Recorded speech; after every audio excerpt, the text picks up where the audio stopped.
El eco de una pregunta atraviesa los siglos. ¿Jesús estuvo realmente en el infierno? No es solo una duda teológica, es un misterio que sacude la fe y la mente de millones de personas.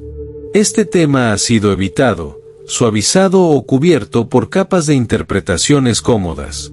Pero la verdad está ahí, oculta a simple vista en las Escrituras, esperando ser descubierta. El apóstol Pedro, en su primer sermón registrado, dejó una pista inquietante, porque David dice de él: «Veía al Señor siempre delante de mí, no dejarás mi alma en el Hades, ni permitirás que tu santo vea corrupción». Hechos 2:25-27. Esta declaración no se refiere a un símbolo, sino a un hecho. Jesús descendió al Hades, la región de los muertos. No es una metáfora. Es una realidad que desafía la comprensión. El apóstol Pablo también lanzó una declaración impactante: Él descendió a las partes más bajas de la tierra. Efesios 4:9. ¿Qué significa esto? ¿Fue un descenso literal o algo espiritual? Muchos prefieren interpretarlo de forma figurada, pero la crudeza del lenguaje bíblico es clara. Jesús fue donde ningún hombre santo había ido antes. En 1 Pedro 3:19 leemos: «Fue y predicó a los espíritus encarcelados». ¿A quiénes predicó? ¿Por qué estaban encarcelados? ¿Qué mensaje llevó? Aquí no se habla de los vivos, sino de aquellos que ya habían cruzado el umbral de la muerte. Esto plantea una verdad desconcertante. El Hijo de Dios, aquel que caminó sobre las aguas y resucitó a los muertos, descendió a un reino de sombras, donde las almas esperan en silencio. Pero, ¿por qué? ¿Qué propósito tenía este descenso? ¿Era parte de su victoria o una humillación final antes de la gloria? La respuesta no solo revela el poder de Cristo, sino una faceta de su misión que ha sido silenciada por siglos. El descenso de Jesús al infierno no fue un acto accidental ni un desvío en su misión. Fue parte del plan divino desde el principio de los tiempos. Para comprenderlo, es crucial entender qué era el Hades o el infierno en la cosmovisión bíblica. El término Hades en el Nuevo Testamento y Seol en el Antiguo no se refieren al infierno de fuego eterno como muchos lo imaginan hoy. Eran lugares donde las almas de los muertos aguardaban. Jesús mismo habló de esto en la parábola del rico y Lázaro, Lucas 16:19-31, describiendo un abismo que separaba a los justos de los injustos, ambos en el mismo dominio de los muertos. Pero Jesús no descendió como un prisionero, sino como un conquistador. Su muerte en la cruz fue la entrada triunfal a un reino que debía ser derrotado desde dentro. En Colosenses 2:15 se declara: «Y despojando a los principados y a las potestades, los exhibió públicamente, triunfando sobre ellos en la cruz». Su victoria no fue solo sobre la muerte física, sino sobre los poderes espirituales que reclamaban autoridad sobre la humanidad. El infierno, entonces, no fue un lugar de derrota para Cristo. Fue el escenario de una confrontación cósmica. Allí, Jesús proclamó su victoria no solo a los justos que esperaban la redención, sino también a los espíritus rebeldes, a las fuerzas del mal que creían haber ganado cuando el Hijo de Dios fue crucificado. Apocalipsis 1:18 es claro cuando Jesús dice: «Yo soy el que vive, estuve muerto, pero ahora vivo por los siglos de los siglos, y tengo las llaves de la muerte y del Hades». ¿Cómo obtuvo esas llaves? No las recibió como un regalo. Las tomó por derecho, enfrentando cara a cara a la muerte y al infierno, arrebatando su poder con autoridad divina. Este descenso revela que no hay lugar donde la luz de Cristo no pueda llegar. Incluso en lo más profundo de la oscuridad, su presencia es imparable. Pero la pregunta que queda es: ¿qué fue lo que Jesús realmente hizo allí? ¿Liberó almas? ¿Confrontó a Satanás? La respuesta a estas preguntas lleva este misterio a un nivel aún más profundo. ¿Qué hizo Jesús en el infierno? La respuesta desafía muchas creencias tradicionales. No fue simplemente a visitar o a pronunciar un mensaje vacío. Su presencia en el reino de los muertos tuvo un propósito claro: proclamar su victoria, establecer su autoridad y transformar para siempre el destino de la humanidad. 1 Pedro 3:19-20 nos da una pista clave. Fue y predicó a los espíritus encarcelados, que en otro tiempo desobedecieron, cuando la paciencia de Dios esperaba en los días de Noé. ¿Quiénes eran estos espíritus? Según algunas interpretaciones teológicas, se refiere a entidades espirituales caídas, ángeles rebeldes mencionados en Génesis 6:1-4, o incluso a las almas de aquellos que perecieron en el diluvio, símbolos de la desobediencia humana. Jesús no fue a predicar para ofrecerle salvación, sino para anunciar su triunfo sobre el pecado y la muerte.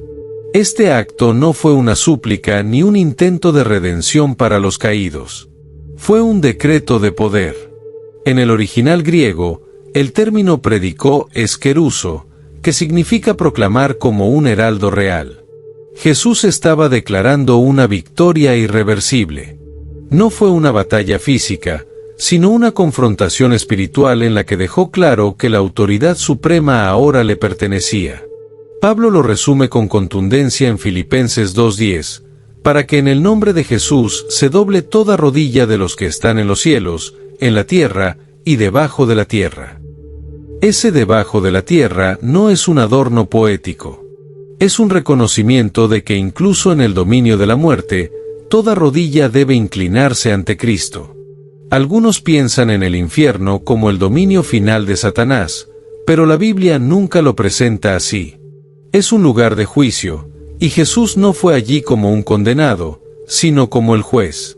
En Hebreos 2:14 se explica: así que por cuanto los hijos participaron de carne y sangre, él también participó de lo mismo, para destruir por medio de la muerte al que tenía el poder de la muerte, esto es, al diablo. Jesús entró en el corazón de la oscuridad no como un perdedor crucificado, sino como el rey que venía a tomar lo que era suyo por derecho. Y al salir de allí, no solo dejó vacío el sepulcro físico, sino que rompió las cadenas espirituales que mantenían a la humanidad esclavizada. Pero, ¿qué significa esto para nosotros hoy, en el siglo XXI? ¿Cómo afecta esta verdad a la vida de quienes buscan respuestas más allá de la religión superficial? La próxima revelación lo dejará aún más claro. El impacto del descenso de Jesús al infierno no es solo un evento histórico o teológico, tiene un significado profundo para cada ser humano, incluso hoy. No se trata de un relato antiguo destinado a ser olvidado en las páginas de la Biblia. Es una declaración eterna de que no existe abismo tan profundo, oscuridad tan densa ni pecado tan grande que él no pueda vencer. Cuando Jesús descendió al Hades, no solo rompió las cadenas de los prisioneros espirituales de aquella época. Rompió las cadenas que atan a la humanidad entera, el miedo a la muerte, la culpa, el dolor, la desesperación. En Hebreos 2:15 se afirma: y librar a todos los que por el temor de la muerte estaban durante toda la vida sujetos a servidumbre. La verdadera esclavitud no está hecha de barrotes visibles, sino del miedo que consume el alma. El infierno simboliza más que un lugar físico. Representa las batallas internas que cada persona enfrenta, la depresión que parece no tener fin, la ansiedad que oprime el corazón, el vacío que ni el éxito ni el dinero pueden llenar. Jesús no evitó ese infierno porque sabía que millones de personas, generación tras generación, enfrentarían sus propios abismos. Su descenso fue una promesa silenciosa: yo estuve allí y vencí. La resurrección de Cristo cobra un nuevo significado cuando se comprende este contexto. No fue solo un acto para demostrar poder, sino para mostrar que el amor de Dios llega hasta donde nadie más se atrevería a ir. Romanos 8:38-39 lo resume perfectamente: porque estoy convencido de que ni la muerte, ni la vida, ni ángeles, ni principados, ni lo presente, ni lo porvenir, ni los poderes, podrá separarnos del amor de Dios que es en Cristo Jesús Señor nuestro. Este mensaje es más que una historia antigua. Es una declaración personal para ti. No importa cuán lejos hayas caído, cuán oscuro parezca tu camino o cuán pesada sea la carga que llevas. El mismo Jesús que descendió al infierno ha demostrado que no hay lugar al que no pueda alcanzarte. Pero aquí surge una pregunta aún más inquietante. Si Jesús venció la muerte y el infierno, ¿por qué todavía hay tanto sufrimiento en el mundo? ¿Dónde está esa victoria cuando la vida se siente como una batalla interminable? La respuesta no es simple, pero es más poderosa de lo que imaginas. Si Jesús venció la muerte y el infierno, ¿por qué sigue existiendo tanto dolor, injusticia y sufrimiento en el mundo? Esta es la pregunta que atraviesa la mente de muchos, incluso de aquellos que creen firmemente en Dios. La victoria de Cristo no significa la ausencia de lucha, sino la certeza de que el mal ya no tiene la última palabra. Cuando Jesús dijo en la cruz, «Consumado es», Juan 19:30, no estaba anunciando el fin de los problemas del mundo, sino el cumplimiento de una obra que cambiaría para siempre la relación entre la humanidad y la eternidad. La victoria sobre el infierno y la muerte es una realidad espiritual que impacta la vida de quienes deciden vivir bajo esa verdad.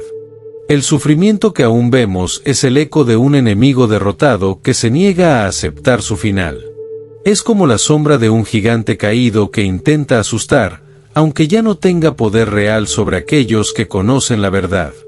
En 1 Corintios 15:55-57, Pablo lo expresa con fuerza: ¿dónde está, oh muerte, tu aguijón? ¿Dónde, oh sepulcro, tu victoria? Más gracias sean dadas a Dios, que nos da la victoria por medio de nuestro Señor Jesucristo. El mundo sigue siendo un campo de batalla, pero la diferencia está en que la guerra ya está ganada. La esperanza cristiana no es una negación del dolor, sino una certeza en medio de él. Jesús no prometió una vida sin pruebas, prometió su presencia en cada una de ellas. En el mundo tendréis aflicción, pero confiad, yo he vencido al mundo. Juan 16:33. Esto cambia por completo la forma en que entendemos el dolor. No es un castigo, ni un signo de derrota, sino parte de un proceso en el que la fe se fortalece. Romanos 5:3-4 dice: «Nos gloriamos en las tribulaciones, sabiendo que la tribulación produce paciencia, y la paciencia, prueba, y la prueba, esperanza». Jesús no descendió al infierno para eliminar el sufrimiento del mundo, sino para darle un nuevo significado. Lo transformó de un símbolo de derrota en una oportunidad para demostrar la fortaleza de la fe y el poder de su amor. Pero hay un aspecto final, uno que pocas personas se atreven a enfrentar. ¿Qué significa para nosotros hoy el hecho de que Jesús tenga las llaves del infierno y de la muerte? ¿Cómo afecta eso a nuestra vida diaria y a nuestro destino eterno? La respuesta es más personal de lo que podrías imaginar. El hecho de que Jesús tenga las llaves del infierno y de la muerte no es solo un detalle teológico, es una verdad que define el destino eterno de cada persona. En Apocalipsis 1:18, Jesús declara con autoridad: «Yo soy el que vive, estuve muerto, pero ahora vivo por los siglos de los siglos, y tengo las llaves de la muerte y del Hades». Las llaves simbolizan poder, control absoluto sobre quien entra y quien sale. No hay puerta cerrada que Él no pueda abrir, ni cadena que Él no pueda romper. Esto significa que el miedo a la muerte ha sido desarmado. Ya no es el final, sino un umbral. Jesús, al tener las llaves, garantiza que aquellos que confían en Él no están destinados al abandono ni a la oscuridad eterna. La vida no termina en la tumba, porque aquel que venció al infierno asegura un destino más allá del dolor y la pérdida. Sin embargo, este poder no solo afecta el más allá, afecta el presente. ¿Cuántas personas viven hoy como prisioneras en cárceles invisibles? Prisioneras del odio, la culpa, la adicción, el miedo. Jesús no guarda las llaves en un trono lejano, las usa para liberar corazones aquí y ahora. En Juan 8:36 se afirma: «Así que si el Hijo os libertare, seréis verdaderamente libres». Esta libertad es más que una idea espiritual. Es la capacidad de vivir sin las cadenas del pasado, sin el peso del remordimiento, sin la desesperanza que aplasta el alma. Jesús descendió al infierno para demostrar que no existe un demasiado tarde para quien decide aferrarse a su poder. Pero esta verdad también exige una respuesta. No basta con saber que Jesús tiene las llaves. La pregunta es, ¿le has permitido abrir las puertas de tu vida? Él no forza la entrada, ofrece la libertad, pero la decisión de aceptarla es personal. El infierno ya fue vencido, la muerte ya fue derrotada, y las llaves están en las manos correctas. Pero, ¿qué harás tú con esta verdad? El destino de tu alma no se define por el conocimiento de estos hechos, sino por cómo respondes a ellos. En la última parte, entenderás cómo esta decisión no solo define tu eternidad, sino que transforma radicalmente el propósito de tu existencia en el presente. El destino eterno no se decide en el último suspiro de la vida, sino en las decisiones diarias que reflejan dónde has puesto tu fe. Jesús no descendió al infierno para ser una figura distante en la historia, sino para ofrecer una elección que cada corazón debe enfrentar: vivir como prisionero del miedo, la culpa y la desesperación, o aceptar la libertad que Él ya conquistó. El poder de su victoria no radica solo en haber tomado las llaves del infierno y la muerte, sino en lo que eso significa para ti hoy. No importa cuán rotas estén las piezas de tu vida, cuán profundo sientas que has caído, o cuán lejos creas estar de Dios. La cruz y el descenso al infierno fueron pruebas definitivas de que no existe un lugar tan oscuro que su luz no pueda alcanzar. Jesús dijo en Apocalipsis 3:20, «He aquí, yo estoy a la puerta y llamo, si alguno oye mi voz y abre la puerta, entraré a él y cenaré con él, y él conmigo». Él tiene las llaves del infierno, pero la puerta de tu corazón solo se abre desde adentro. No es un acto religioso ni un ritual vacío. Es una decisión consciente de rendirte a un amor que ya pagó el precio más alto por ti. La vida en el siglo XXI está llena de distracciones, incertidumbre y vacío disfrazado de éxito. Pero la pregunta sigue siendo la misma que resonó hace más de 2000 años: ¿quién dices que soy yo? Mateo 16:15. Tu respuesta a esa pregunta no define a Jesús, pero define tu eternidad. No estás destinado a vivir encadenado por las heridas del pasado ni por el temor al futuro. La oscuridad que enfrentas puede parecer abrumadora, pero recuerda, el mismo Jesús que descendió al infierno para proclamar su victoria es el que te extiende su mano hoy. No para juzgarte, sino para levantarte. Su historia no terminó en la cruz, ni en el sepulcro, ni siquiera en el infierno. Su historia continúa en cada vida que decide aceptar su verdad. Y la tuya puede ser una de ellas. Así que la pregunta final no es si Jesús venció al infierno. La verdadera pregunta es: ¿permitirás que su victoria transforme tu vida? Si este mensaje ha tocado tu corazón, si ha despertado en ti preguntas que nunca te habías hecho o te ha mostrado una verdad que nadie se atrevió a contarte, no te vayas sin dejar tu like. Ese simple gesto nos ayuda a llegar a más personas que, como tú, buscan respuestas que van más allá de lo superficial. Te invito a suscribirte al canal para no perderte ningún contenido que te desafíe, te inspire y te haga reflexionar sobre verdades que han sido silenciadas durante siglos. Activa la campanita para recibir notificaciones cada vez que publiquemos un nuevo video. Pero no te quedes con esto solo para ti. Comparte este video con tus amigos, familiares y conocidos. Tal vez haya alguien en tu círculo que necesita escuchar esto hoy, alguien que está buscando una luz en medio de su oscuridad, una respuesta en medio de su confusión. Recuerda, la verdad no se esconde, se comparte. Ayúdanos a que más personas descubran estas verdades olvidadas.